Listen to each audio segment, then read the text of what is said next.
ধন্যবাদ, আপনি সময় দিয়েছেন, যুক্ত হয়েছেন। আপনার সাথে শুরুতেই ঈদের প্রসঙ্গে একটু কথা বলি। ঈদে রাষ্ট্রপতি শুভেচ্ছা বিনিময় করলেন সর্বস্তরের মানুষের সাথে। আপনি রাষ্ট্রপতির সাথে কথা বলেছেন, দেখা হয়েছে। রাষ্ট্রপতির সাথে আপনার সাথে মানে অনেক অজানা কথা, মনের কথা বা গোপন কথা বলেছেন। কতটুকু বলতে পারেন, কি কথা হলো রাষ্ট্রপতির সাথে? ধন্যবাদ আপনাকে।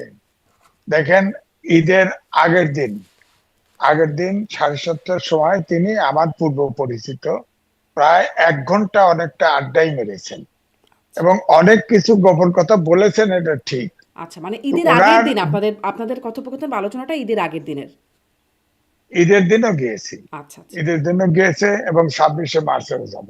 হ্যাঁ, আচ্ছা। হুম। তিনি ব্যক্তিগতভাবে আমার পরিচিত, আমাকে টেলিফোন করেছিলেন, তিনি আমাকে দাওয়াত দিয়েছিলেন, আমি গেছি এবং 26শে মার্চেও আমার দাওয়াত আছে, আমি যাব।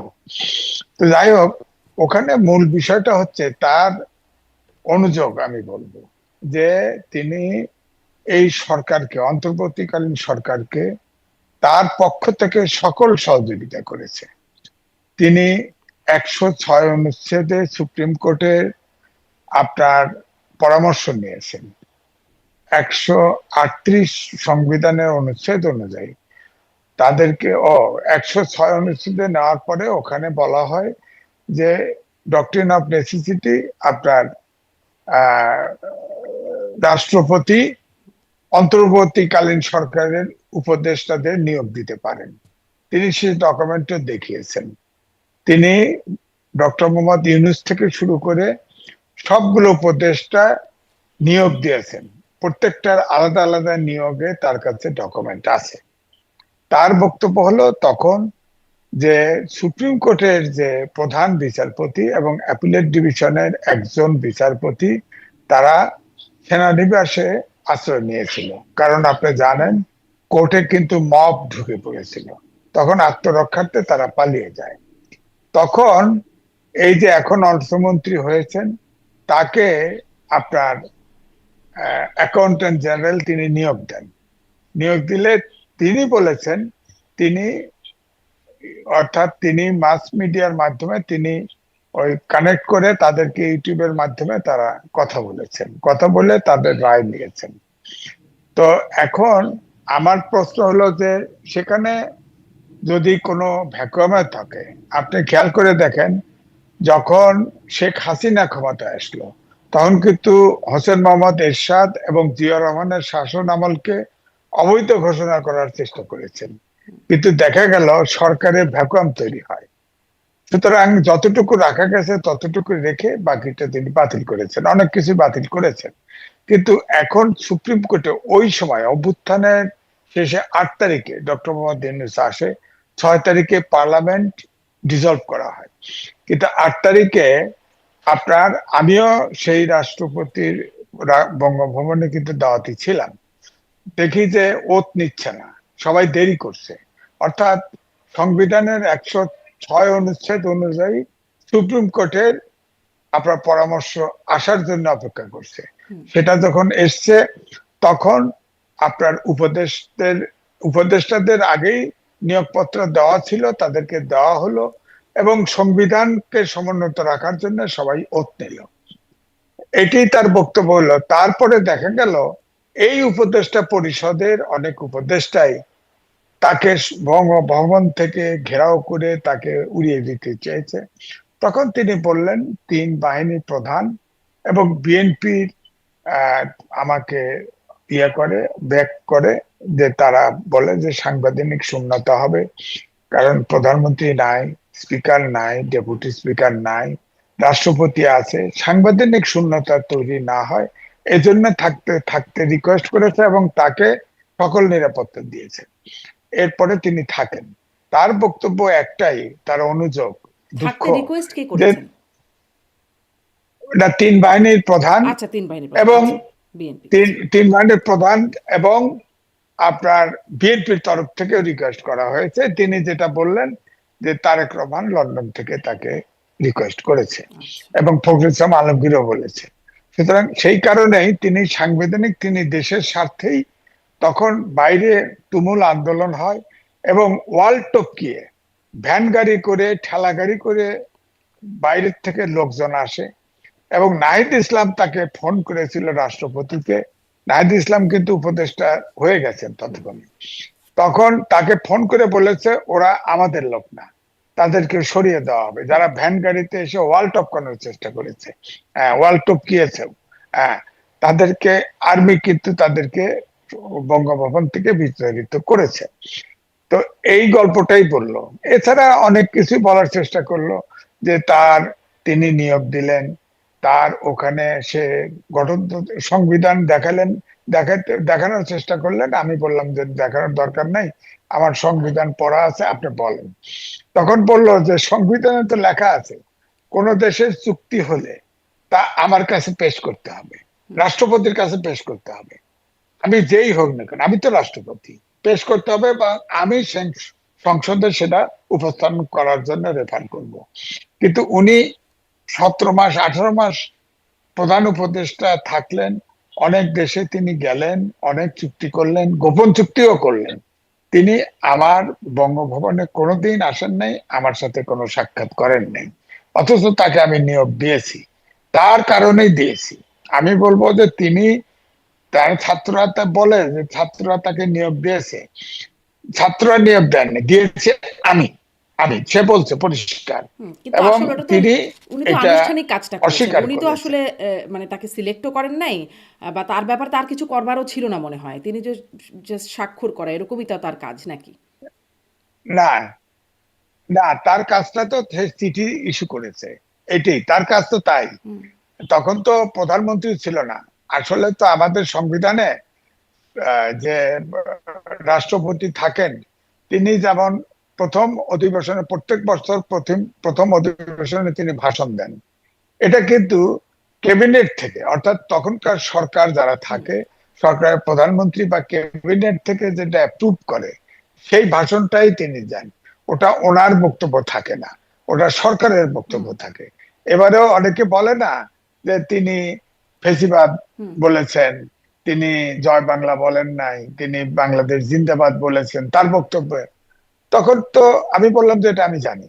তিনি বললেন যে এটা তো আমার বক্তব্য না, হুম। এটা হলো কিন্তু তিনি কি এটা বিএনপি ধারণ সরকারের করেন, তিনি বক্তব্য। কি এটা ওন করেন নাকি আমাকে ডিজোন বলতে করেন? পারেন আমি পাঠক। জি, জনাব ইমাজিজ, উনি কি না, এটা ওন করেন এটা নাকি ডিজোন করেন? ব্যক্তিগতভাবে তার রাজনীতি তার কাছেই আছে। না, সেটা তো আমি এখন অন এয়ারে কেমনে বলি, ওনার পলিটিক্স ওনার কাছেই আছে। উনি ভাষণ দিয়েছেন, বিএনপি সরকারের বক্তব্য, তিনি যা আসছে ওনার কাছে, উনি সেটা পাঠ করেছেন, এটাই ধরে নিতে হবে। এখন ওনার পলিটিক্স, ধরেন আপনার রাজনীতি তো আপনার কাছে আছে, আমারটা আমার কাছে আছে, কিন্তু আমি টকশোতে তো এমন কিছু করব না যেটা বেআইনি, এটা আমি বলবো না। অন্তত পক্ষে যেটা একদমই বিশ্বাস করি না, এবং এটা আমি বলবো না, এটা ঠিক। ওরকমই তো তিনি হয়তো তার তো যা বিশ্বাস তার বলেছেন তিনি কাছে আছে, বিশ্বাস করে কিন্তু বলেছেন তিনি নাকি? যেটা পড়েছেন, হ্যাঁ, আমার কথা শুনতে একটু ডিলে হচ্ছে না, মনে ওটা হয়। তো তার বক্তব্য না। না, না, আমার বক্তব্য হচ্ছে তিনি যা বলেছেন এটা সরকারের পক্ষ থেকে যেটা লিখে আসছে, তার কাছে লিখিত সাপ্লাই দেওয়া হয়েছে, সেটা তিনি পাঠ করেছেন। হুম এটা কিন্তু তার নিজস্ব বক্তব্য নয়, হুম এটা বিএনপি সরকারের বক্তব্য। যার ফলে আপনার অনেক অনেক বক্তব্যই তার, তার যে তিনি আওয়ামী লীগের রাষ্ট্রপতি, নিয়োগকৃত রাষ্ট্রপতি, যার ফলে তার অনেক বক্তব্যই অসংলগ্ন মনে হয়েছে।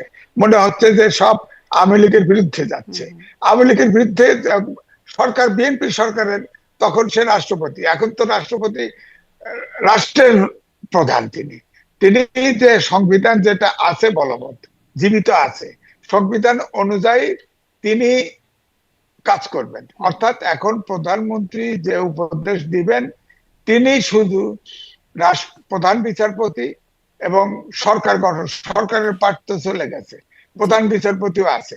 জি তো এখন তো তাছাড়া শাহাবুদ্দিন সাহেব বলছিল যে ভারপ্রাপ্ত সভাপতি থাকার, রাষ্ট্রপতি থাকার সময়, যে রাষ্ট্রপতির শুধু মাজার জিয়ারত করা ছাড়া কিছু করার নেই। হুম এই কিন্তু বলেন। আপনি যে বলছিলেন জনাব ইমাজিজ যে তার রাজনীতি তার কাছেই আছে, তার মানে তিনি কি এখনো সেই আওয়ামী লীগের রাজনীতিটাই ধারণ করেন? সেটা কথাবার্তায় তো মনে হলো তার জায়গায় সে আছে, কিন্তু সরকারের জায়গায় এখন সংবিধান অনুযায়ী যা তার হুম ক্ষমতা, সেটুকুই তিনি করেন। আচ্ছা এবং আমার কাছে মনে হুম হয়েছে হয়তো তিনি আরো কিছুদিন থাকতে পারেন আরো সরকারে, কিছুদিন থাকতে পারেন। আমার এখানেই মনে হয়। আসলে একটু রাষ্ট্রপতি আরেকটু প্রশ্ন করব যে তারেক রহমান মাননীয় প্রধানমন্ত্রী তিনি রাষ্ট্রপতির সাথে একসাথে ঈদগাহে নামাজ পড়লেন। মানে সেটা না করলেও পারতেন, আগে পরে নামাজ পড়তে পারতেন, কিন্তু আগে থেকে শিডিউল করে তার সাথে নামাজ পড়লেন, কোলাকুলি করলেন। আবার অন্যদিকে ডক্টর ইউনূসের সাথে গিয়ে যমুনায় তার সাক্ষাৎ হলো, সেখানেও কোলাকুলি ঈদ শুভেচ্ছা বিনিময় হলো। দুজন দুই মেরুর, আপনার কথা থেকেও সেটি আসছিল। এটি কি কোনো বিশেষ বার্তা আছে এর মধ্যে? না, এটার বার্তা কিছু নাই, তিনি রাষ্ট্রপতি, এবং বার্তা একটাই যে এখন বর্তমান সরকারের যে প্রধানমন্ত্রী, হুম। অর্থাৎ সরকার প্রধান, তার সাথে তার দূরত্ব কম আছে, কম আছে। এবং ডক্টর মোহাম্মদ ইউনূস আমার সাথে যতটুকু কথা হয়েছে, তিনি উষ্মা প্রকাশ করেছেন, তিনি তার উপরে সন্তুষ্ট নন। অন্তত পক্ষে তাকে রাষ্ট্রপতি হিসেবে তার কাছে যাওয়া বা দেখা করা বা তার মর্যাদা দেওয়া, সেটা তিনি দেন নাই। তার ধরেন রেজওয়ানা উপদেষ্টা ছিলেন, তিনি গেছেন এক দেশে, যাওয়ার পরে অ্যাম্বাসেডরকে, রাষ্ট্রদূতকে বলেছে এই ছবি কার, এই ছবিকে, তিনি বলে ওই ছবি নামিয়ে ফেলেছে। নামিয়ে ফেলে ফিরে এসে রাষ্ট্রপতিকে বলেছে যে এখন তো এই রাষ্ট্রপতি ফেসিবাদের দোসর, তার তো ছবি রাষ্ট্র এমবিসিতে থাকা উচিত না, একদিনে সব ছবি নামিয়ে ফেলেছে। এটা তো সংবিধান ভায়োলেট করেছে। ডক্টর মোহাম্মদ ইউনূস এবং উপদেষ্টা পরিষদ যে ছবি তার নামিয়ে ফেলেছে, যেমন বঙ্গবন্ধুর ছবিও নেমে ফেলেছে, বঙ্গভবনও নাই, বঙ্গভবনও নাই, যে ছবি তো মেনে ফেলে একটা ছাত্র উপদেষ্টাটাকে নামিয়ে ফেলেছে। তা তো এটা তো সংবিধানে তো লেখা আছে, এই ছবি এখানে বঙ্গভবনের ছবি কার থাকবে, এবং প্রেসিডেন্টও থাকবে, আর বঙ্গবন্ধুর ছবি থাকবে, এবং বিদেশেও কিন্তু তাই থাকার কথা, কিন্তু সব ছবির নামেই ফেলেছে এই সরকার। এটা তো সংবিধান কে অবজ্ঞা করেছে, মানে নাই, এগুলো তো বিচার হওয়ার কথা। এখন ধরেন এই উপদেষ্টা পরিষদের সবার বিরুদ্ধে ইউনূস, ডক্টর মোহাম্মদ ইউনূস সহ অনেক অভিযোগ কিন্তু দুদকে জমা হয়েছে। এটা তো এখন সরকারকে বিচার করতে হবে, নাহলে তো এটা প্রশ্ন আসবে। আমি নিজেও বিচার চাই, যদি নির্দোষ হয় তারা এই তদন্ত অভিযোগগুলো করুক, কারা নির্দোষ দিচ্ছে হলে। জনাব এম এ আজিজ? এই অভিযোগগুলো কারা দিচ্ছে দুদকে? এক নম্বর ডক্টর মোহাম্মদ ইউনূস, আপনার ধরেন অনেকেই দিচ্ছে, যেমন ধরেন গ্রামীণ ফোনের কর্মচারীরা যে মামলা, তিনি এক্সিকিউটিভ অর্ডারে নিজে নিজের মামলা প্রত্যাহার করে নিছে, সেই মামলাগুলো আবার বহাল করেছে, কারণ গ্রামীণ ফোনের কর্মচারীরা মামলা দিয়েছে, দুদকে কমপ্লেন করেছে। এক। দুই হচ্ছে যে তিনি তো অনেক কিছু করেছে, তিনি গ্রামীণ ফোনের নামে, গ্রামীণ ব্যাংকের নামে, গ্রামীণ ফোনের নামে, অর্থাৎ যদি তাকে ধরতে যান সে বলবে আমার কিছু নাই। যেমন গ্রামীণ ব্যাংক, গ্রামীণ ব্যাংক একটা আদেশের মাধ্যমে, অধ্যাদেশের মাধ্যমে গ্রামীণ ব্যাংক আপনার স্থাপিত হয়েছিল, এবং এটা একটা কমার্শিয়াল ব্যাংকের মতোই ছিল। সেখানে 67 বছর অবসরে যাওয়ার বিধান আছে। তিনি 67 বছর পূর্ণ হওয়ার পরেও তিনি কিন্তু গ্রামীণ ব্যাংক ছাড়তে চান নাই। শেখ হাসিনা তাকে রিটায়ারমেন্টে পাঠাইছে, তাকে আনঅফিসিয়ালি যতটুকু জানি তাকে উপদেষ্টাও বানাতে চেয়েছে ব্যাংকের, তিনি মানেন নাই, তিনি সুপ্রিম কোর্ট পর্যন্ত মামলা চালিয়েছেন। তিনি জানেন এটাতে জিতবেন না, তারপরেও এবারে তিনি ক্ষমতায় আসার পরে তিনি গ্রামীণ ফোনকে ক্ষুদ্র ঋণ প্রতিষ্ঠান করে করে 666 কোটি টাকা এটার মাফ করে নিয়েছে, মাফ করে নিয়েছে। এমনকি তার যে আপনার কি কয়, আপনার তার যে নোবেল প্রাইজ পাইছে সেটারও ট্যাক্স দিতে হবে না, এটা করেছে। তো এগুলো তো তাহলে শেখ হাসিনা যে অভিযোগগুলো খুব ডক্টর একটা ইউনূসকে নিয়ে মর্যাদা। করতেন, ডক্টর ইউনূসকে নিয়ে যে অভিযোগগুলো করতেন, সেগুলো মানে আপনার কথা থেকে যা আসছে যথার্থই করতেন? না, দেখেন, আমি ডক্টর ইউনূসকে বিশ্ববিখ্যাত জাতীয় সম্পদ হিসেবে আমি তার পক্ষে টকশো করেছি, তার পক্ষে লিখেছিও, পত্রিকা প্রমাণও আছে আমার কাছে। কালবেলায় বড় পত্রিকা ছাপে না, তার বক্তব্য কালবেলাতে ছাপা হয়েছে, আমার লেখাই ছাপা হয়েছে। কিন্তু আমি কিন্তু এখন বলি যে ডক্টর মোহাম্মদ ইউনূসকে একমাত্র হাসিনা আগে চিনেছে, 18 কোটি লোক চেনে নাই, আমিও নিজে চিনি নাই, আমিও ব্যাকুব বনে গেছি। এখন দেখি যে ঘটনা ঠিক। আপনার দেখেন ওই উপদেষ্টা পরিষদ থেকে বলে যে তাকে, সে এইটা চেয়েছে, এত বছর আগে এইটা চেয়েছে, ওইটা চেয়েছে, তাকে দেওয়া হয় নাই, এখন সে নিছে। তো এখন সে নিজের অর্ডার দিয়ে নিজে নিয়ে নেবে, সরকারে আছে এটা।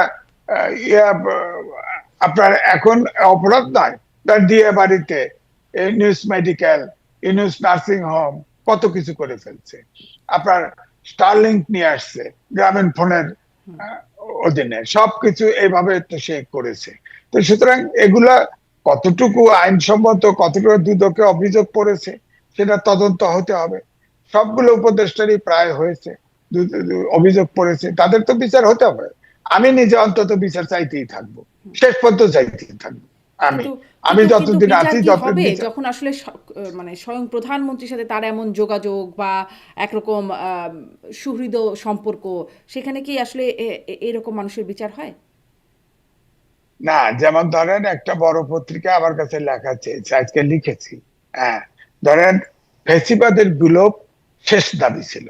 এটার অর্থই হচ্ছে একটা গণতান্ত্রিক বাংলাদেশ, আইনের শাসন, সুশাসন এবং মানবাধিকার লাগবে। তো তো এটা তো অভ্যুত্থানের দাবি ছিল। তো আপনি যদি আইনের শাসন না থাকে, তাহলে তো আমরা কথা বলবো, আমরা কথা বলবো। আমি আওয়ামী লীগের শেষ সময়ে আপনি খেয়াল করে দেখেন, প্রায় অনেকটা বলতে পারেন আমি একা কথা বলেছি। তো আমি কথা বলবো, আমার তো জীবনে কোনো প্রত্যাশা নেই, আমি বলেই যাব। জি, আইনের শাসন প্রতিষ্ঠা না হলে আমি কথা জি। বলতেই থাকবো। এই আইনের শাসন এবং আপনার এই কথা বলে যাওয়া নিয়েও আরেকটু কথা বলবো, কিন্তু একটু রাষ্ট্রপতি এবং ডক্টর ইউনূসের এই প্রসঙ্গটা শেষ করি। যে আমরা দেখেছি যখন লন্ডন বৈঠক হলো ডক্টর ইউনূসের সাথে তারেক রহমানের, তখন তার আগে একটা পরিস্থিতি ছিল, বৈঠকের পরে পরিস্থিতিটা কিছুটা বদলে গেল। যেমন ধরেন আগে ছিল ৩ উপদেষ্টার পদত্যাগ, ডক্টর খলিলুর রহমান সহ একটা জোর দাবি ছিল, তারপরে এই দাবিটা মিলিয়ে গেল। আগে একটা আন্দোলন হুঁশিয়ারি ছিল, যে হুমকি ছিল যে নির্বাচনের সময় না দিলে আন্দোলন। পরে দেখা গেল সব কিছু বেশ একটা আবার একটা সুসম্পর্কের মতো অবস্থা। এবং ওই যে টোনটা বদলে গেল আর কি তখন। পরবর্তীতে দেখা গেল যে নির্বাচনের পরে ডক্টর খলিলুর রহমান, যার বিরুদ্ধে অবস্থান ছিল বিএনপির, তিনি পররাষ্ট্রমন্ত্রী হয়ে গেলেন। শোনা যাচ্ছে ডক্টর ইউনূসও নাকি রাষ্ট্রপতি হতে পারেন। এরকম কোনো সম্ভাবনা আছেন? থাকতে পারে, বলা যায় না, থাকতে পারে। তবে সম্ভাবনা কম আমার কাছে মনে হয়, সম্ভাবনা কম। কারণ আমি কিন্তু বহুবার বলেছি, ধরেন ওই যে আপনি খলিলুর রহমানকে বললেন, তার কিন্তু পদত্যাগ বিএনপি ছিল, এবং তিনি কিন্তু খুনের আসামি। আপনি জানেন, লতিফুর রহমান তত্ত্বাবধায়ক সরকারের প্রধান ছিলেন, তার অফিসে তার লতিফুর রহমানের পিএস ছিলেন। ওই অফিসের একজন নারী কিন্তু তার স্বামী গুলি করে মেরে ফেলে, অর্থাৎ তার সাথে পরকীয়া ছিল। গুলি করে মেরে ফেলে সে আত্মহত্যা করে, এরপরেই সে বিদেশে পালিয়ে যায়। হ্যাঁ, সেই বিচার তো হয় নাই, সেই সেই মামলাও মামলাটার তো কি হবে। অবস্থা? সেই মামলাটার কি অবস্থা জানেন? মামলা ওইভাবে হয় না, ডরমেন্ট হয়ে আছে। মামলা তো রিভাইভ, খুনের মামলা তো তামাদি হয় না, কেউ না কেউ মামলা করবে তো। এখন এই জন্যই বলি যে যে বিএনপিতে এত লোক আছে যার যার পদত্যাগ চেয়েছিল, যে খুনের মামলা, তাকে কি কারণে আপনার ফরেন মিনিস্টার বানানো হলো, এটা কিন্তু জনগণ জানতে পারেনি, আজ পর্যন্ত জানতে পারে নাই। আমি তো মনে করি যে সে উপদেষ্টা হওয়ার পরে বলেন তো একটা উদাহরণ দেন যে সে এই কাজটা করেছে। গিট্টু লাগানো ছাড়া তো তার পক্ষে কিছু করে না। যত বিদেশিদের নিয়ে আসছে এই ডক্টর মোহাম্মদ ইউনূস, তার আত্মীয় স্বজন এবং বিদেশিরাই আছে, তার যে কমিশন করেছিল এবং সরকারের উপদেষ্টা করেছিল, 17 জন ছিল বিদেশি। আমি কিন্তু বলেছি এটা বর্গী কোম্পানি, এটা বিদেশি সরকার, এটা আমাদের দেশে বিদেশি সরকার চাপিয়ে দেওয়া হয়েছিল। এরা এই জন্য সবাই আজান দিয়ে লুটপাট করেছে, তাদের বিচার হবে না কেন? এই যে আর আপনি যাতে বলছেন কোনো গিট্টু বিদেশি লাগিয়েছেন, শুধু গিট্টু লাগিয়েছেন খলিলুর রহমান, কিন্তু মানে আপনি তো ভেতরের অনেক খবরও জানেন, বিএনপির অনেকের সাথে আপনার মানে খুব ঘনিষ্ঠতাও আছে, বা সরকারের সাথেও আছে, সেই হিসেবে জিজ্ঞাসা করছি যে আপনি আপনি কি কোনো ব্যাখ্যা নিজে থেকে পেয়েছেন যে কেন ডক্টর খলিলুর রহমান পররাষ্ট্রমন্ত্রী? অনেক প্রশ্ন হয়েছে, উত্তর মেলেনি আসলে এটা। না, এটার মেলে নাই। বিষয়টা হচ্ছে যে আমাদের দেশের রাজনীতিটা এককেন্দ্রিক, এখনো কিন্তু গণতন্ত্রের চর্চার মধ্যে নাই। এখন এটা তো বলা মুশকিল যে কিভাবে সে উপদেষ্টা হলো। বিএনপির অনেক বড় নেতাও জানে না, তারাও তো উষ্মা প্রকাশ করে, অনেকেই প্রকাশ করে। হ্যাঁ, তো সুতরাং সে হয়েছে, তাকে ভেবেছে যে সে আমেরিকান নাগরিক, যদিও সে অস্বীকার করে, অথচ তার নাগরিক হওয়া, সে ক্রিমিনাল ওয়েতে নাগরিক হয়েছে, সে অস্বীকার করে আমি নাগরিক না। বলেন তিনি ওই দেশ থেকে তার নাগরিকত্ব নিয়েছে। তার সব আমার কাছে ডকুমেন্ট আছে। সে তার ওই দেশের নাগরিক। সে একটা আপনার ওই দেশের নাগরিক বিদেশ থেকে হয়েছে। তার সে পাসপোর্ট চেঞ্জ করে নাই, একই পাসপোর্টের নাম্বার চেঞ্জ করে সে মেম্বার হয়েছে, নাগরিক হয়েছে। তো সে তার অ্যাক্টিভিটি ক্রিমিনালি। এখন এই ক্রিমিনাল হিসেবেও তো অনেকে বলে না যে ক্রিমিনালেরও আজকের সমাজটা সারা বিশ্ব যা ক্রিমিনাল, যেমন আমেরিকা যা করতেছে, এর ধরে আনে ওরে ধরে আনে বিচার করে ইত্যাদি, এরকম ক্রিমিনালদেরও একটা যোগ্যতা থাকে। হয়তো ক্রিমিনাল হিসাবে সে ভালো হইতে পারে, বলা যায় না, কাজ করতে পারে। এই তো এই জন্য আমি মনে করি এইটা কিন্তু মানুষ এটাকে ভালোভাবে নেয় নাই। যেমন বাংলাদেশ ব্যাংকের গভর্নরকে যেভাবে বদলানো হলো, ব্রিটিশ হাই কমিশনার বাংলাদেশের যেভাবে বদলানো হলো, এগুলো কিন্তু ভালোভাবে নেয় নাই। ভালোভাবে নেয় নাই কারণ ধরেন ব্রিটিশ হাই কমিশনার তিনি নারী, তিনি ক্যাডারের লোক, তাকে তলব করলেই তো হতো, তাকে যে কাউকে ওখানে রাষ্ট্রদূত করতে পারতো। ধরেন বাংলাদেশ ব্যাংকের গভর্নর, তাকে তো চেঞ্জ করতে চাইলে নীতি আদর্শ ঈশ্বরকে আলাদা। আমেরিকাতে বিচারপতিও তো যারা আসে, সেই কালচার আমাদের ভিতরে এখনো আসে নাই। বিচারপতি দায়িত্বে বসার পরে, চেয়ারে বসার পরে কিন্তু ওই যে নিয়োগকর্তা তাকেও কিন্তু ছাড় দেয় না। সুতরাং আমাদের দেশে তো সেই চর্চাটা আসে নাই। কিন্তু আমার কথা হলো, গভর্নর যদি তাকে চেঞ্জ করতে হয়, তাকে একটা টেলিফোন করে চায়ের দেওয়া বা কোনোভাবে যদি বলা হতো যে আমরা নিজেরা নির্বাচন গভর্নর দিব, তাহলে তো উনি রিজাইন করতে পারে। তাহলে কি জনাব উনি রেবি তো আজিজ, তাহলে কি এরকম হচ্ছে যে মানে আরেকটা জবাবদিহিতাহীন সরকার? কেন ডক্টর খলিলুর রহমানকে নিয়োগ, কেন বাংলাদেশ ব্যাংকের গভর্নরকে সরানো বা তার স্থানে যাকে বসানো হলো সেটাও নজিরবিহীন একটা যোগ্যতা আর কি, এরকম যোগ্যতার মানুষ অতীতে দেখা যায়নি বাংলাদেশ ব্যাংকের গভর্নর হিসাবে, কেন তাকে বসানো হলো? বা তারপরে আরও যারা আসলে পরিবর্তন হলো, কোথাও কোনো আসলে সরকার কোনো জবাব দিল না যে কেন কেন কেন এগুলো হচ্ছে। আরেকটা জবাবদিহিতাহীন মানে হীন সরকারের সূচনা। না, এখনো মাত্র সরকারের 1 বছর বয়স। হ্যাঁ, এক মাস, এখন এক ধরেন মাসের কম ব্রিটেনে বেশি। 1 মাস বয়স। এখনই ধরেন উনি 17 বছর বিলেতে ছিলেন। তিনি এখনো হয়তো সরকারের সবাইকে নিয়ন্ত্রণ করার সুযোগ হয়ে ওঠে নাই। যেমন ধরেন ব্রিটেনে আপনার ফরেন ওখানে অ্যাডভাইজার তার আছে, তিনি লন্ডনেই থাকতেন। তিনি লন্ডন এয়ারপোর্টে নেমেই, হিথ্রো এয়ারপোর্টে নেমেই কিছু ফ্যান আসছে তারা তার কাছে ঘোষণা দিয়ে দিছে। তো এটা তো হয়তো আমার ধারণা প্রধানমন্ত্রী এই বিষয়টা জানেও না ঘোষণা দিয়ে দিছে। এখন কি করবে, ঘটনা ঘটে গেছে। যেমন ধরেন বাংলাদেশ ব্যাংকের গভর্নর যেভাবে চেঞ্জ হয়েছে, আমার ধারণা তিনি এই কাজটি করার কথা না। তিনি ব্রিটিশ কালচারে তো 17 বছর ব্রিটিশ কালচারের কিন্তু মানুষ। তিনি তো কোনো উদ্যোগ আমি তো নিলেন না, মানে এটা তো হয়ে গেল, দেশে বিদেশে এটা নিয়ে কথা হলো, আলোচনা হলো, সমালোচনাও হলো, তিনি তো কিছু উদ্যোগ নিলেন না। না, উদ্যোগ নিলে তাকে চাকরিটা রিভাইভ করতে হয়।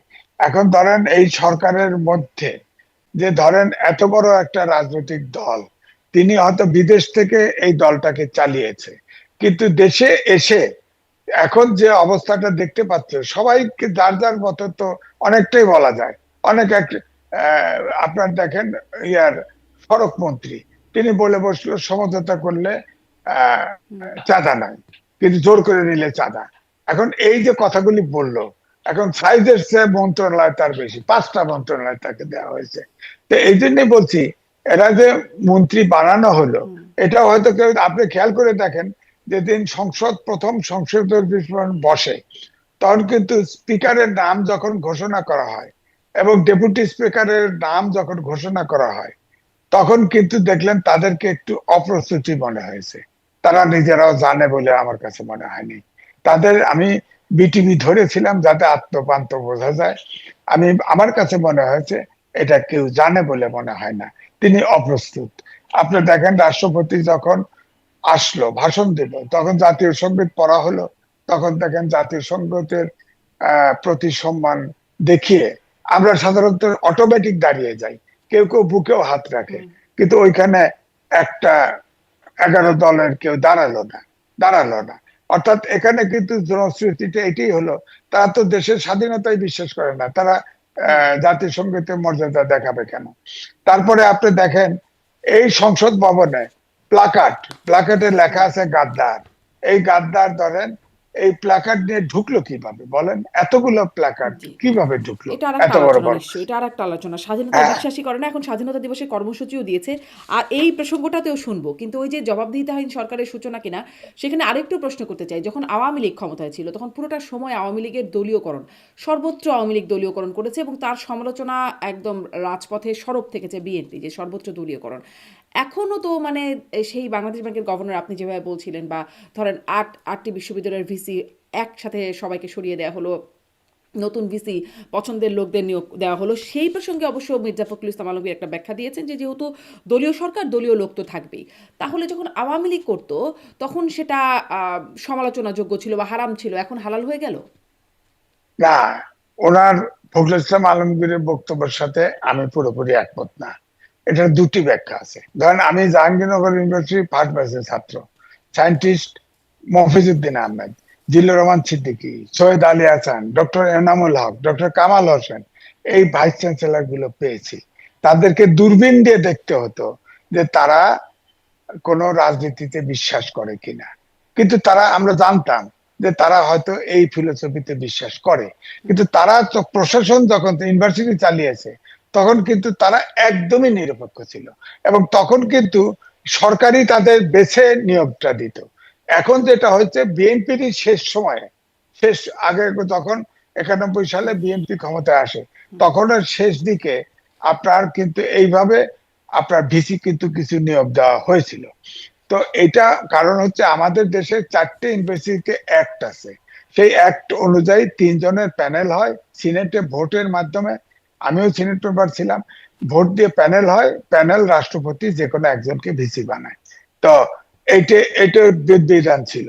কিন্তু তার আগে, অর্থাৎ আমার ইউনিভার্সিটি ছাত্র জীবনে, তখন কিন্তু কোন ভিসি কিন্তু কোন সরকার প্রধান পছন্দ করে সবচাইতে কালচারটাই, চর্চাটাই এমন ছিল, বিখ্যাত লোকটি, যোগ্য লোকটি সারা দেশ থেকে বেছে বের করা হতো এবং তাকেই ভিসি করা হতো এবং তাদের নিয়ে কোনো প্রশ্ন ছিল না। এবারে যেটা হয়েছে, ভিসি যেগুলো সব দলীয় শিক্ষকদেরকে ভিসি নিয়োগ দেওয়া হয়েছে, এটা সত্য। কিন্তু তবে দুটো দিক আছে। একটা দিক হলো অভ্যুত্থানের পরে অনেক ভিসি বলেন, প্রশাসন বলেন, অনেক জায়গায় বায়তুল মোকাররম মসজিদের ইমাম পর্যন্ত পালিয়ে গেছে।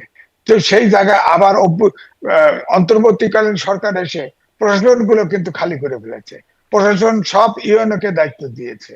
হ্যাঁ, তো এখন ধরেন একটি নির্বাচন হয়ে গেল, 1 মাস হলো, এখনো সরকার গুছিয়ে ওঠে নাই, আরেকটা নির্বাচন করাও সম্ভব নয়। হ্যাঁ, সুতরাং তারা প্রশাসক দিয়ে দিয়েছে। তবে যদি দ্রুত, অর্থাৎ এই সরকার ধরেন মোটামুটি ভাবে তারা যেমন এখন ইশতেহারের সব যেগুলো প্রতিশ্রুতি দিয়েছে বাস্তবায়ন দ্রুত গতিতে শুরু করেছে।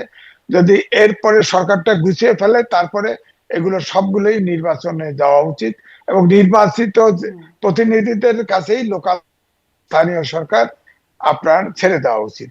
হ্যাঁ, এখানে প্রশাসক নির্বাচন নির্বাচন যেটা করা হয়েছে, এটা স্থায়ীভাবে থাকা অযৌক্তিক হবে গণতান্ত্রিক কিন্তু দেশে। কিন্তু তাহলে তো যেই কোনো, ধরেন, যেই নজির একটা দেখা যাচ্ছে বা যে রীতি সৃষ্টি হলো যে সর্বোচ্চ দলীয় লোকজন বা পছন্দের লোকজন বসানো, মানে বিএনপির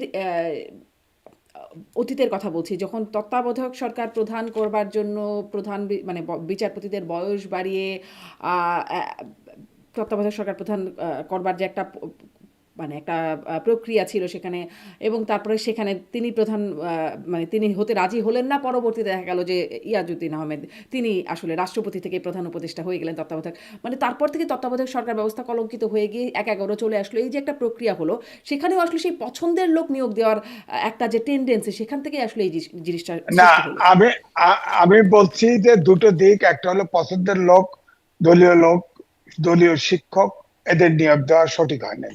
আবার এটাও ঠিক সবগুলো খালি। 151টা পাবলিক বিশ্ববিদ্যালয় আছে, তার ভিতরে আপনি খেয়াল করে দেখেন 34 জন আপনার সিটি কর্পোরেশন এবং বিশ্ববিদ্যালয়ে ভিসি হিসাবে নিয়োগ পেয়েছে মাত্র 34 জন। 151টা তো পাবলিক বিশ্ববিদ্যালয়ে আছে, 151 জনকে দেয় নাই তো। টোটাল সিটি কর্পোরেশনও দিচ্ছে 5-6টা। এর ভিতরে যদি মাইনাস করেন ধরেন 28টা 26টা 24টা ভিসি দিয়েছে, এবং যেখানে ভিসি নাই কাউকে তো সরিয়ে দেয় নাই, কাউকে সরিয়ে, ধরেন জগন্নাথ কলেজে বিশ্ববিদ্যালয়ে যে দেওয়া হয়েছে তার সাথে আপনি চেনেন, টক শো করেছেন, হুম আমিও করেছি। তিনি তো জগন্নাথ বিশ্ববিদ্যালয়ে নাই, আজকেও তার সাথে আবার টেলিফোনে কথা হয়েছে, তিনি তো নাই। সেখানে তো একজন ভিসি লাগবে, রাজধানী শহরে আপনার বিশ্ববিদ্যালয়টা এবং পুরান ঢাকায়, সেখানে ভিসি দিয়েছে। এইভাবে যেখানে জরুরি সেখানে দিয়েছে। হুম তবে এটা আমার বক্তব্য হলো যে যেখানে অবশ্যই দলীয় নয়, হুম একদম যতটা সম্ভব নিরপেক্ষ যাচাই করে পতিতদশা সবচাইতে আগে যেমন ব্রিলিয়েন্ট প্রফেসর গুলোকে ভিসি নিয়োগ করা হতো সেই পথে, কারণ 4টে বিশ্ববিদ্যালয়ে অ্যাক্ট আছে, বাকিগুলো তো নিয়োগই দিতে হবে। বাকিগুলোতে 4টে বিশ্ববিদ্যালয় বললাম সিনেট ভোটে প্যানেল করবে, আর বাকিগুলোর ধীরে ধীরে অ্যাক্ট হতে পারবে। ওই বিশ্ববিদ্যালয়ের হুম শিক্ষকরা অ্যাক্ট আইন করে দিবে।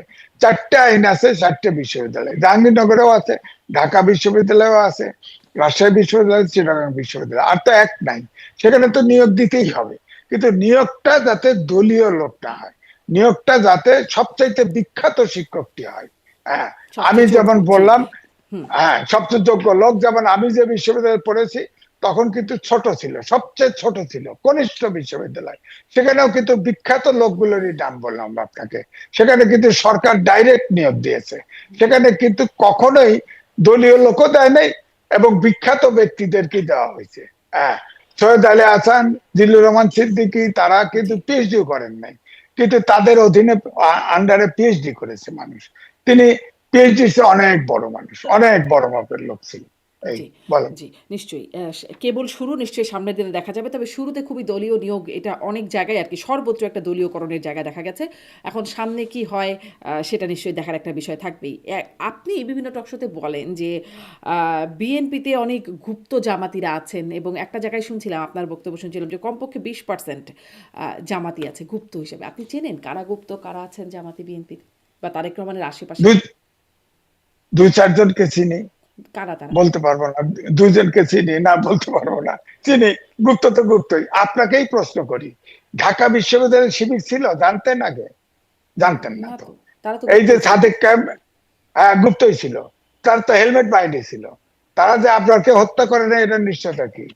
বেশি ছাত্রলীগ দেখানোর জন্য তারা যে হত্যা করে নাই তার নিশ্চয়তা কি? তারা যদি এই সাদিক কায়েম ভিপি হয়েছে, হ্যাঁ, আমি বলেছি যে যেহেতু আপনার স্বতন্ত্র নামে আসলে শিবির জিতেছে, এই ডাকসু হলো আন্দোলনের সূতিকাগার, সব আন্দোলন ডাকসুর থেকে হয়। শিবির যেহেতু ক্ষমতায় এসে ডাকসুতে এসেছে, এখন আর ডাকসু জীবনে আন্দোলন করতে পারবে না, কারণ শিবিরের অধীনে কোনো আন্দোলন হবে না এই দেশে। ঢাকা বিশ্ববিদ্যালয় আর কোনো আন্দোলন করতে পারবে না।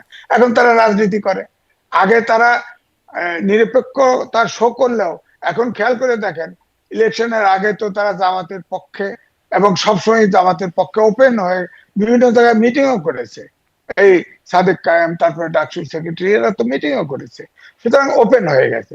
তো এই জন্যই বিএনপির ভিতরে যে বলি গুপ্ত শিবির জামাত আছে, এটা সত্য। আরে আওয়ামী লীগের কয়েকদিন খালি অন্তর্বর্তীকালীন অন্তর্বর্তীকালীন তত্ত্বাবধায়ক সরকারের জন্য একবার জামাত খালি তাদের সাথে আন্দোলন করেছে।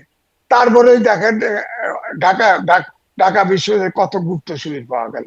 হ্যাঁ, গুপ্ত শিবির পাওয়া গেল। এখন বিএনপির সাথে তো প্রায় 20 বছর 10 দলীয় 20 দলীয় ঐক্য জোটের ভিতরে ছিল। ওখানে তো আমি জানি স্ট্যান্ডিং কমিটির মেম্বারও কিন্তু আছে গুপ্ত জামাত, আমি চিনি, উপদেষ্টা আছে, আমি চিনি। হ্যাঁ, এগুলো চিনি তো। এই জন্য অনেকে প্রশ্ন করেছে আমাকে যে জামাত এত ভোট পাইলো কেন? হুম জামাত ভোট পেয়েছে দুটো কারণে।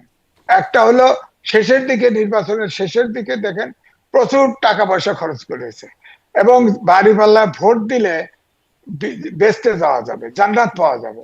এখানে গ্রামের অতি সাধারণ নারী যারা, তারা সহজবোধ্য, তাদেরকে অনেক সময় ছোট কোরআন শরীফ অথবা বাচ্চার মাথায় হাত দিয়ে তাদেরকে বলা হয়েছে তারা দাঁড়িপাল্লায় ভোট দিতে হবে, নাইলে আল্লাহর সাথে বেইমানি করা হয়, অনেকে দিয়ে ফেলছে। আর আমি বলেছি যে বিএনপির ভিতর থেকে কমপক্ষে 20% ভোট জামাতে গেছে, এই জন্য তাদের ভোট বেড়েছে।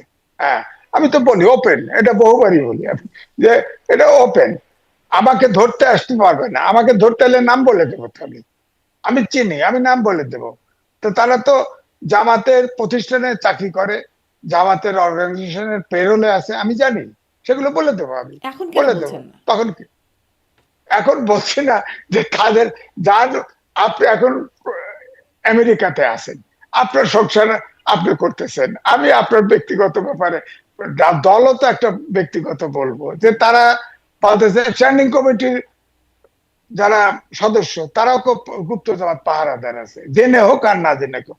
আমি তো জেনেছি, তাকে বলা হয়েছে অমুক গুপ্ত জামাত, তিনি বলছেন যে ও তো বক্তৃতা ভালো দেয়, ও এখন সবসময় এমন ভাবে তাকে ফ্ল্যাটারিং করে, তাকে অ্যাভয়েড করতে পারে না। হ্যাঁ, সে তাকে চাকরিও দিয়েছে, এবং যেখানে চাকরি দিছে সে শুধু জামাতের 5-6 জন চাকরি দিছে, শুধু জামাতের লোককেই চাকরি দিছে, বাইরের লোককে, বিএনপির কোন লোককে চাকরি দেয় নাই। তো সুতরাং এতে আর কি প্রমাণ চান? এই হয়তো নাম বলতেছি না, নাম এক সময় বলবো, বলবো, অপেক্ষা করেন, বলবো। মাত্র সরকারের বয়স 1 বছর। আপনি দেখেন আমাদের বাংলাদেশ ফেডারেল সাংবাদিক ইউনিয়ন, আমি 3বার এটার মহাসচিব ছিলাম। আমি বিএনপি প্রধানমন্ত্রী তখন হন নাই, হ্যাঁ, প্রধানমন্ত্রী হওয়ার পরও একবার দেখা হয়েছে, আরো 2বার আমার সরাসরি প্রধানমন্ত্রীর সাথে দেখা হয়েছে। আমি কিন্তু বলেছি যে আপনি, বিএনপি হচ্ছে মধ্যপন্থী জাতীয়তাবাদী দল, এই দলের ভিতরে যে কেউ আশ্রয় নিতে পারে। আপনার দলটাকে আপনি পিওর জাতীয়তাবাদী এবং মধ্যপন্থী দল হিসেবে দাঁড় করেন। আর আপনার কোনো আইকন দরকার নাই, কারণ শহীদ রাষ্ট্রপতি জিয়াউর রহমান, তিনি যে পরিমাণ সৎ ছিলেন এবং এবং সিদ্ধান্তের প্রতি অবিচল ছিলেন আপনার মা খালেদা জিয়া, এই দুজনকে আইকন মেনে চলেন, আপনি দেখবেন সঠিক পথে আছেন। এবং আমি বলেছি জিয়াউর রহমানের বাসাও, আমি দেশের বাড়িও বগুড়ার বাড়িতেও আমি ভিজিট করেছি। দৈনিক বাংলার নির্বাহী সম্পাদক ছিল জিয়াউর রহমানের আপদ চাচা, জীবনে এডিটর হতে হয় নাই, তিনি মারা গেছেন, তিনি পরিচয় দেন নাই, তাকে বলা ছিল। আমি দেশের বাড়িতে গেছি, সেখানেও ভ্রমণ করেছি, সেখানে সাধারণ শহীদ প্রেসিডেন্ট জিয়া রহমানের পরিবারের সদস্যরা অত্যন্ত সাধারণ। আমি তাদের বলেছি যে আপনার প্রেসিডেন্টের কাছে কিছু সাহায্য টাহায্য চান না কেন? কয় না, উনি বাড়িতে এসে না করে গেছে, তার পরিচয় না দিতে এবং কোন তদবির না করতে, আমরা আমাদের মতো আছি, আমরা তাদের কাছে কোনো সাহায্য চাই না। এইভাবে তিনি ছিলেন। তো বলেন এত নিষ্ঠুর। এখন যদি আপনি খেয়াল করে দেখেন, তারেক রহমানের আশেপাশে ধরেন বিএনপি অফিস আছে এবং তার নিজস্ব কিছু ধরেন প্রেস উইং আছে, আরো আছে, রিসার্চ সেল আছে, ইত্যাদি ইত্যাদি, সেখানেও তো বুঝতে জামাত আছে। তিনি, তাকে তো বার করতে হবে, এটা তো আমি যা বের করে দেবো না, হ্যাঁ, তাকেই বের করতে হবে, যা আছে তো। এখন ধরেন আপনি খেয়াল করে যদি করেন যে গুপ্ত জামাত কেমন করে আছে, আপনি বলেন তো দেখি। ইলেকশনের আগে উনি বক্তৃতা দিতে গেছেন, যে জেলায় ইপিজেড আছে, উনি ঘোষণা দিচ্ছে আমরা ক্ষমতায় গেলে এখানে ইপিজেড করব। নিশ্চয়ই তাকে কেউ তথ্য দিয়েছে, যে তথ্য এটা দিয়েছে সেই গুপ্ত জামাত। তাকে দরকার নাই পলিটিক্সে, দরকার নাই তো। সে ভুল হয়, ভুল তথ্য দিয়েছে, না জেনে ভুল তথ্য দিয়েছে। আমার কথাতে তিনি 17 বছর বিদেশে, আমি তাকে বলি বিলেতি বাংলাদেশি। তিনি ওই ব্রিটিশ, আমরা তো ওয়েস্টমিনিস্টার সিস্টেম ফলো করি বাংলাদেশে, সেই দেশে 17 বছর ছিল, সেই কালচারে মানুষ দেখেন, তার চলন বলন সবকিছু, তার নিয়ম কানুন সবকিছু কিন্তু পশ্চিমাদের মতো। আপনাকে ইউরোপিয়ান কালচারের সে মানুষ, ওইটা আর সাধারণ ভাবে, কিন্তু অত্যন্ত সাধারণ ভাবে, এবং টাইমলি অফিসে যাচ্ছে। আপনার চলাফেরার সময় তিনি তার নিজস্ব গাড়িতে তেল নিচ্ছেন না, খরচ নিচ্ছেন না, ইত্যাদি ইত্যাদি। তো এই জন্য আমার বক্তব্য হচ্ছে যে তিনি তার গাড়িতে তেল নেন না, তিনি ড্রাইভারের বেতন নেন না। আপনার আপনি বলেন তো, মন্ত্রীগুলো এটা অনুসরণ করা উচিত না? সবাই তো অনুসরণ করে না, আমি জানি, সবাই তো অনুসরণ করে না। করবে হয়তো, মাত্র 1 বছর তিনি হয়তো ইশতেহার বাস্তবায়নে ব্যস্ত আছে, হয়তো করবে। এখন তো 9টায় সব আমলারা, কর্মচারীরা সব 9টার ভিতরে অফিসে যায়, কারণ উনি নিজে অফিসে যান। উনি শনিবারের দিন, আমাদের শুক্র শনি হলিডে, কিন্তু উনি শনিবারে সম্ভবত একদিন হলিডে থাকবে, আমার অনুমান হচ্ছে। শনিবারে তিনি ঠিকই 9টার সময় অফিসে যান, শনিবারে ঠিকই সব অফিসার কর্মচারী সেক্রেটারিয়েটে এসে পড়ে, অফিসে এসে পড়ে। তো একটা কালচার তো আস্তে আস্তে একটা ইতিবাচক, ভঙ্গুর অবস্থা, জি। এটা এগুলো নিশ্চয়ই ইতিবাচক দিক। ইতিবাচক সংস্কৃতি এগুলোর জন্য নিশ্চয়ই অনেক প্রশংসিতও তিনি হচ্ছেন। কিন্তু আমরা কথা বলছিলাম যেসব জায়গায় আসলে একটু দেখা যাচ্ছে কিনা, কোনো শূন্যতা দেখা যাচ্ছে না বা নেতিবাচক কিছু দেখা যাচ্ছে কিনা সেই জায়গাগুলোর কথা বলছিলাম। আপনি সাংবাদিক নেতা, আপনি বলছিলেন আপনার কথা থেকে যে এখন অ্যা আমরা দেখলাম যে আনিস আলমগীর সম্প্রতি মুক্তি পেয়েছেন এবং ঈদে তারেক রহমান তাকে ফোনও করেছেন, যেটি একটা বড় খবরও হয়েছে। আ আ তিনি আমার অনুষ্ঠানেই বলেছেন যে আমি জিজ্ঞাসা করেছিলাম যে কার ইশারায় তাকে গ্রেপ্তার হতে হলো? আসলে তার তো মামলাগুলো খুব সলিড মামলা বা অভিযোগগুলো সলিড কোনো অভিযোগ ছিল না। কার ইশারায় তাকে গ্রেপ্তার হতে হলো আর কার আশীর্বাদে তিনি মুক্ত হলেন? কারণ অনেকেই তো আছেন এখনো মুক্ত হচ্ছেন না। তো তিনি বললেন যে কার ইশারায় হলেন এবং খোদ তথ্যমন্ত্রীর আশীর্বাদে তার আসলে মুক্তি মিলেছে। তিনি আমার অনুষ্ঠানে এমনটি বলছিলেন, বর্তমান তথ্যমন্ত্রী। তো এখন অনেক সাংবাদিকরা আসলে জেলখানায় আছেন এবং তাদের জামিন হচ্ছে না। ডেভিড বার্গম্যান, বিদেশি সাংবাদিক, তিনি লিখছেন, ব্রিটিশ সাংবাদিক, তিনি নিয়মিতই লিখছেন তাদের মুক্তির জন্য, সাংবাদিক সহ বিভিন্ন জনের কথা। আপনারা দেশীয় সাংবাদিক নেতা, আপনারা আসলে কি করছেন? এবং তারা কি আসলে দুটি প্রশ্ন, আপনারা এক কি করছেন এবং দুই নম্বর হচ্ছে আশীর্বাদহীন অবস্থায় আছেন বলে কি তারা আসলে জেলে পৌঁছতেই থাকবেন? না, এটা আমি বহুবার বলেছি যে ধরেন আমাদের প্রেস ক্লাবে যারা সদস্য, আপনি দেখেন তো কৃষি মন্ত্রী আওয়ামী লীগের, তার কৃষিবিধি ইনস্টিটিউট তার মেম্বারশিপ যায় নাই, কিন্তু আমাদের প্রেস ক্লাবের অনেকের মেম্বারশিপও চলে গেছে। এবং অন্তর্বর্তীকালীন সরকারের সময়ে পৃথিবীতে নজির নাই, সবার অ্যাক্রিডিটেশন কার্ড বাতিল করে দেওয়া হয়েছে, আমারটাও বাতিল হয়েছে। আমাকে পিআইও দেখা হয়েছিল একটা অনুষ্ঠানে, তিনি বললেন যে কোনোভাবে আপনি একটা ফর্ম পূরণ করে দেন, আমি দেব না। না, ওই সরকারের সময় আমি কোনো অ্যাক্রিডিটেশন কার্ড নেব না, আমার প্রয়োজন নাই, কারণ আমি তো সেক্রেটারিতে তদবির করার প্রয়োজন নাই। আর আমি তো রিপোর্টার এখন না, আমি লেড ওয়ার্কের জন্য সেক্রেটারিতে যাওয়ার দরকার নেই, আমি নেব না। হ্যাঁ, তো নেইও নাই, এখনো নেই, নিব, ঠিক আছে নিব। কিন্তু আমি বলেছি যেটা, যে আমার কথা হচ্ছে প্রায় বাংলাদেশে প্রায় 200-র অধিক সাংবাদিক জেলে ঢুকেছে, শুধু পান্না এবং আনিস আলমগীর ছাড়া কেউ কিন্তু মুক্তি পায় নাই। আমার বক্তব্য হচ্ছে সাংবাদিক আইনের ঊর্ধ্বে না, যদি কারো ফৌজদারি অপরাধ করে থাকে তার বিচার হোক, নিশ্চয়ই। তাতে তো কোনো সমস্যা নাই, কিন্তু যে জেলে ঢুকতেছে তাকে ছাড়ে না, তার আর বেরোনোর ক্ষমতা নেই। তো নিশ্চয়ই পান্না এবং আনিস আলমগীর কোন আশীর্বাদে বেরিয়ে আসছে, এখন আশীর্বাদ লাগবে, এখন তো বিএনপি সরকার আছে।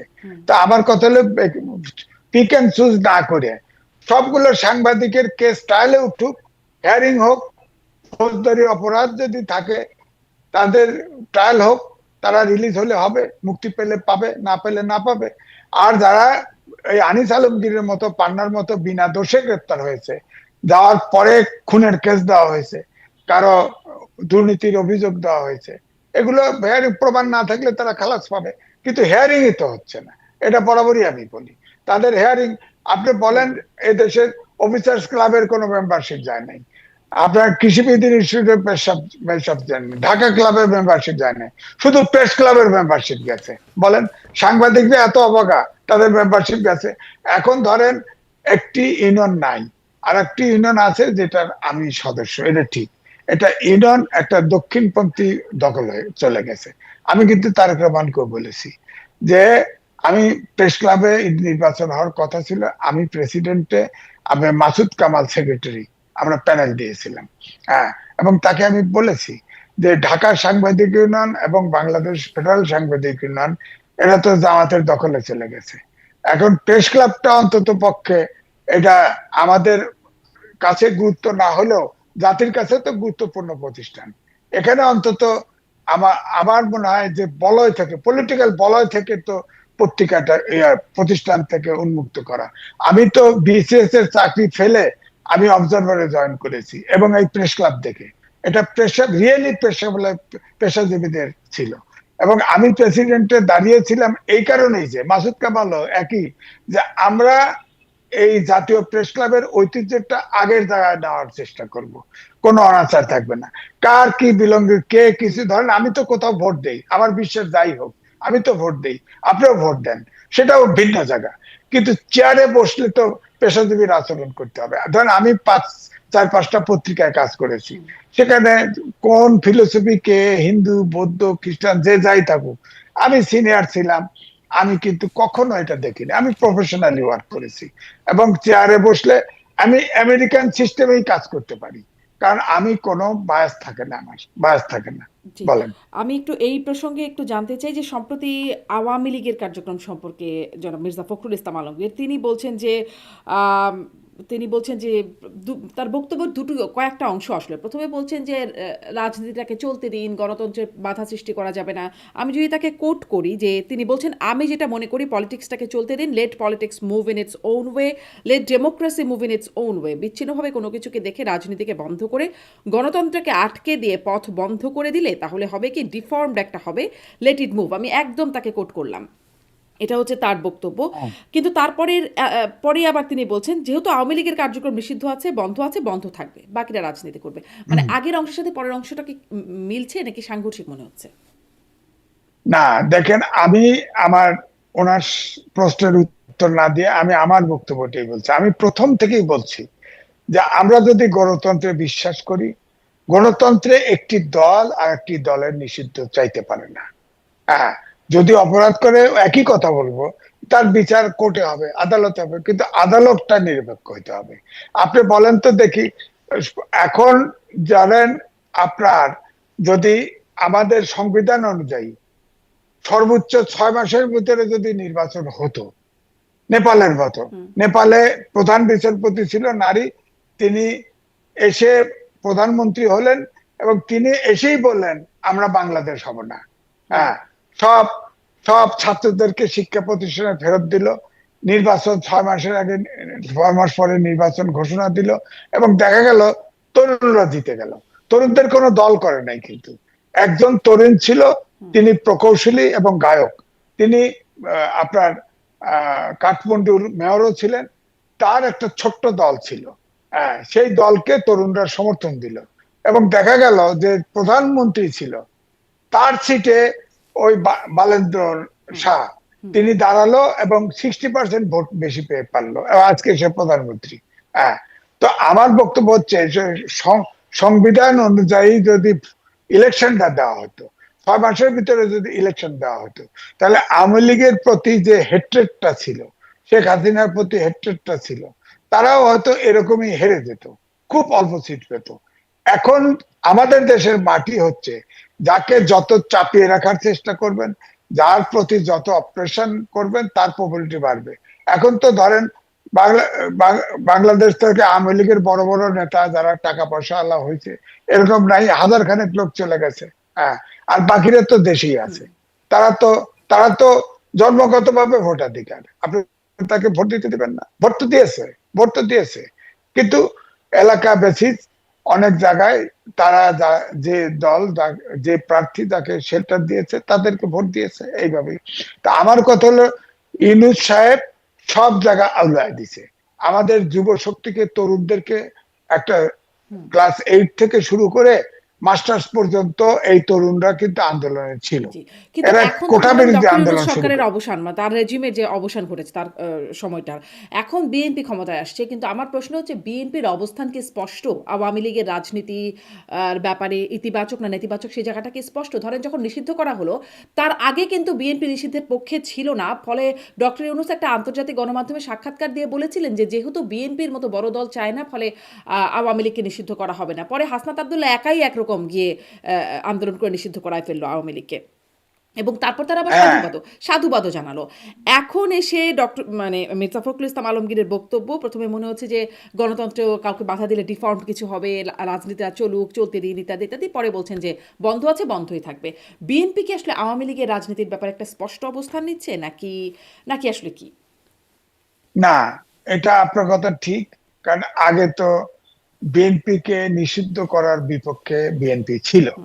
এখন নতুন করে আমি দেখলাম বিএনপি সালাউদ্দিন সাহেবও বলেছেন, ফখরুল ইসলাম আলমগীরও বলেছেন, নিষিদ্ধ ছিল, নিষিদ্ধই থাকবে। তাদের অ্যাক্টিভিটিস নিষিদ্ধ ছিল, নিষিদ্ধই থাকবে। এবং অনেক জায়গায় দেশে দেখেন, অনেক জায়গায় অফিস খুলে যাচ্ছে, কেউ কেউ আবার বেল পাচ্ছে। বেলের ব্যাপারে আমার বক্তব্য স্পষ্ট, যে ধরেন নারায়ণগঞ্জের আইভি, যিনি সিটি কর্পোরেশন মেয়র ছিলেন, তিনি একটা আলোচনা আসলো বাংলাদেশে যে রিফাইন আওয়ামী লীগ একটা হবে, সম্ভবত আইভি তার প্রমাণ হতে পারে। তখনই গাপাগাপ তার বিরুদ্ধে মামলা হলো। আরে তিনি তো শামীম ওসমানের বিরুদ্ধে সারা জীবন সংগ্রাম করলেন। হ্যাঁ, তার বিরুদ্ধে মামলা করে এবং তার বিরুদ্ধে খুনের মামলাও দেওয়া হলো এবং তিনি কোর্টে আদালতে হাজির হয়েছেন। খুনের মামলা তো তার মেরিট নাই, খুন তো করে নাই, সে বেল পেয়ে গেছে।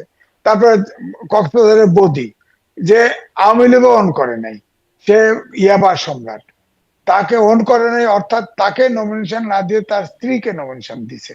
হ্যাঁ, তাকেও খুনের মামলা দিছে। তো ইয়াবার সম্রাট হিসেবে তাকে বিচার করেন, আরো অপরাধ থাকলে তার বিচার করেন, তাকে খুনের মামলা দিলেন কেন? সে জামিন পেয়েছে। এখন অনেক জায়গায় জনশ্রুতি আছে যে সব আওয়ামী লীগের লোককে ছেড়ে দিচ্ছে, ছেড়ে তো দিবেই। অনেক লোক তো নিরাপরাধ আছে, যারা নিরাপদ আইনে কাভার করে না তারা মুক্তি পাবে। এটাই তো সুশাসনের ব্যাপার, আইনের শাসনের ব্যাপার। এটা মুক্তি পাবে না? মুক্তি পাবে তো। অনন্তকাল তো আপনি, আওয়ামী লীগ একটা বড় সংগঠন, অনন্তকাল তো জোর করে আটকায় রাখতে পারবেন না, কারণ তাদের তো কোটি কোটি সমর্থক আছে। এই সমর্থকরা তো পালায় নাই, তাদের জন্মগত অধিকার আছে রাজনীতি করার, ভোট দেওয়ার, এবং এই গণতান্ত্রিক অধিকারও আছে।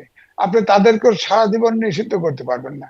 মামলা করেন, মামলা করেন, যার পছন্দ হয় না তিনি কোর্টে যান, আদালতে যান, তারা ফ্যাসিবাদী দল, তাদের নিষিদ্ধ করা হোক, করুক পারলে। সেটা তো যান না, খালি মুখে বললে তো হবে না। এখন ইউনুস এক্সিকিউটিভ অর্ডারে অ্যাক্টিভিটিস নিষিদ্ধ করছে। হ্যাঁ, সেও তো বলছিল যে চিরকাল নিষিদ্ধ থাকবে না, কিন্তু তিনি তো তুলে দিয়ে যান নাই। হ্যাঁ, এখন নিষিদ্ধই আছে। এখন আমার কথা হলো, এখানেই প্রশ্ন হচ্ছে যে অর্থাৎ আমাদের দেশে বিশেষ করে আমি বড় হওয়ার পর থেকে দেখতে পাচ্ছি ইলেকশনের আগে এবং পরে পড়ার শক্তিগুলো কিন্তু অ্যাক্টিভ থাকে যার যার ইন্টারেস্টে। এখনো কিন্তু ধরেন আমেরিকা বলেন, চীন বলেন, রাশিয়া বলেন, ভারত বলেন, বিশেষ করে এই চারটে দেশ কিন্তু খুবই অ্যাক্টিভ।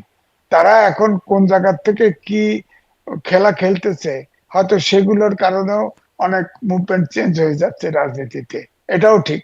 আপনি দেখেন না যে ডক্টর মোহাম্মদ ইউনূস 3 দিন আগে একটা জয়েন্ট সেক্রেটারি পাঠায় আপনার যুক্তরাষ্ট্রের সাথে গোপন চুক্তি করলো। এটা কি হয় বলেন? অর্থাৎ এটাতে প্রমাণ করে তিনি কিন্তু ক্ষমতা ছাড়তে চান নাই, তিনি যত কিন্তু সময় কিন্তু নির্বাচনও দেন খলিলুর নাই। রহমান তো আবার বললেন এটি আসলে গোপন না। তার জন্য বিএনপি প্রধান এবং জামাতের প্রধানের সাথে কথা হয়েছে, মানে তারেক রহমান এবং শফিকুর রহমানের সাথে কথা হয়েছে এই চুক্তির বিষয়ে। না, এটা তো জামাত আমির ডিনাই করেছে আর চুক্তি করছে গোপনে। এটা অবাস্তব কথা।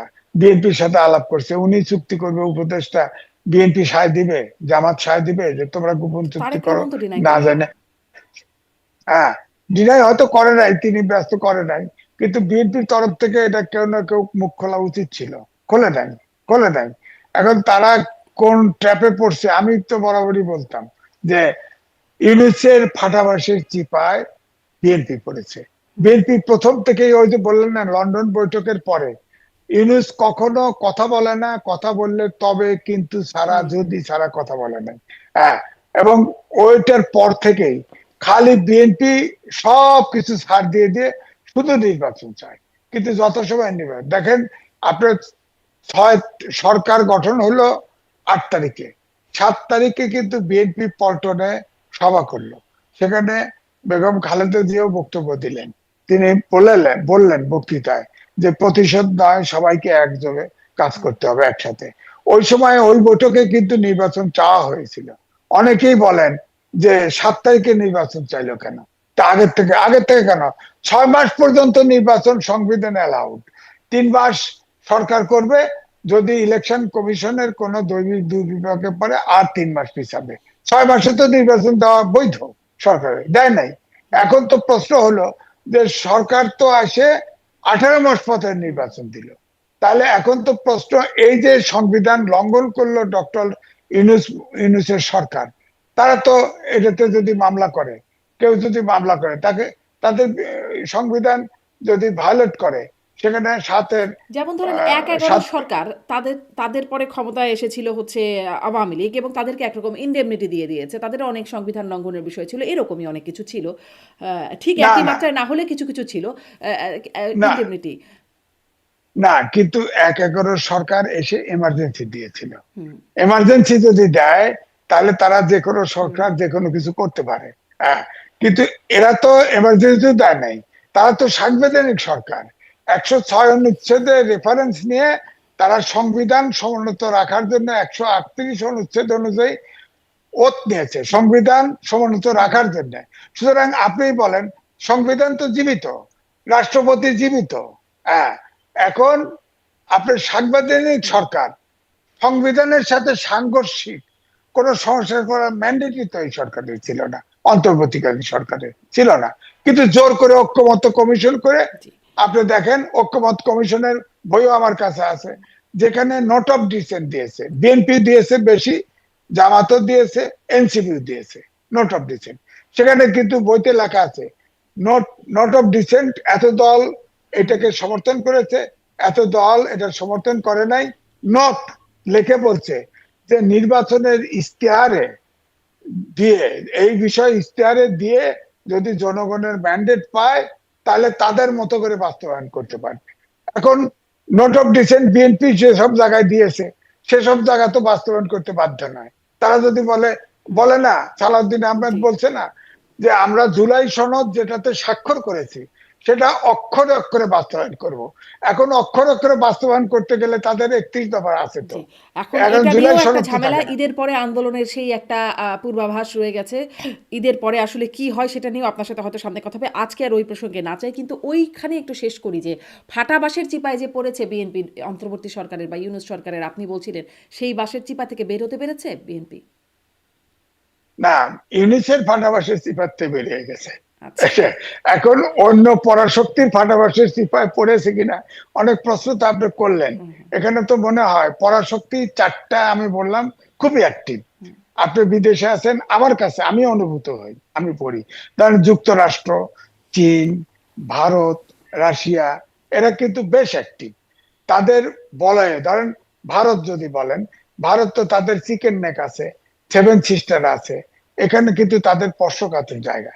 তারা কিন্তু নিজেরা কিন্তু এই দেশের একটা শান্তি পলিটিক্যাল শান্তিপূর্ণ পলিটিক্স চায় এবং এমন একটি সরকার চায় যারা তাদেরকে ডিস্টার্ব করবে না, অর্থাৎ এমন সরকার চায়। এখন ধরেন, এখন যদি কথার কথায় রাজনৈতিক দল কোনটার সাথে যদি কথা হয়ে থাকে ভারতের যে তোমাদের আমরা ডিস্টার্ব করব না, ঠিক আছে আমাদেরও করে না। কারণ হচ্ছে চিকেনটা একটা হুম এমন যে চীন কিন্তু ওই গলা কাটতে চায়, হুম গলা কাটলেই কিন্তু সেভেন সিস্টার আলাদা হয়ে যায়। এবং আমাদের ভৌগোলিক অবস্থান যা, তাতে আমাদের আমাদের দেশ জায়গা যদি ব্যবহার করে অনায়াসে চিকেন নেক কেটে দিতে পারে চীন। চীন তো উৎপাতে আছে। আবার চীন আমাদের বাংলাদেশের যে বাজার ব্যবস্থা, এছাড়াও চীনে 18 কোটি জনগণের এবং আমরা প্রায় 90% আমাদের দেশে এক্সপোর্ট করে। এবং চীনের বেল্ট অ্যান্ড রোড ইনিশিয়েটিভ আছে, তারপরে ইন্দো প্যাসিফিক হুম অঞ্চলে তাদের আধিপত্য আছে। হ্যাঁ, সেসব ব্যাপারে তো চীন, রাশিয়া কিন্তু আমেরিকা চীনকে থ্রেট মনে করে, উদীয়মান পরাশক্তি। হ্যাঁ, তারা পরাশক্তি আছে, 5টা ভেটো পাওয়ারের একজন। এখন ভারত উদীয়মান পরাশক্তি, বুঝছেন জি না, এখন এই ভারত ভূ আমাদের জন্য রাজনৈতিক পরাশক্তি। জায়গা থেকে আসলে ফাটাবাসের চিপা থেকে আবার বিএনপি বের হতে পারে কিনা, নাকি এর মধ্যে থেকেই তাদেরকে আসলে কাজ করতে হয়, সেটাও সামনে দেখার বিষয়। অনেক ধন্যবাদ জনাব এম এ আজিজ, অনেক ধন্যবাদ আপনাকে।